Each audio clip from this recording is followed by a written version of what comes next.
Jangan buat pinjaman skim KWSP.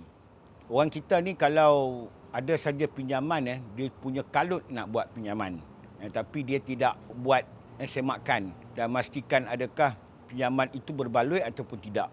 Dia nampak saja ada pinjaman, habis dia pinjam. Hari ini saya nak membuat pencerahan tentang isu pinjaman skim KWSP yang banyak kena tipu itulah. Apabila dia pinjam RM10,000, dia kena bayar sampai RM26,000. Dia pinjam kepada syarikat ABC, tetapi syarikat XYZ yang akan masukkan nama hampa di dalam sitos. Apabila saya buat semakan, dia kena bayar RM26,000. Sebenarnya kalau setahun kita pinjam RM10,000, faedahnya hanya 18%.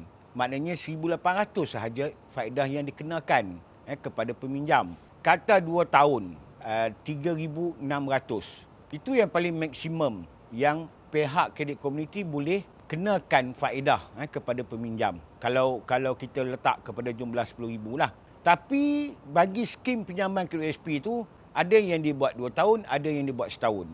Yang dia buat 2 tahun tu dia kenakan RM26,000. Ini kes yang saya dah handle lah. Saya dah panjangkan aduan tersebut kepada bahagian kawalan kredit komuniti KPKT. Ini pengalaman saya lah. Saya bercerita ni pengalaman saya. Jangan buat pinjaman skim KWSP ni, hampa akan terjerat dengan satu jumlah faedah yang tinggi. Sekiranya hampa ada masalah tentang skim KWSP yang mana di bawah bahagian kawalan kredit komuniti KPKT, boleh hubungi saya akan boleh bantu.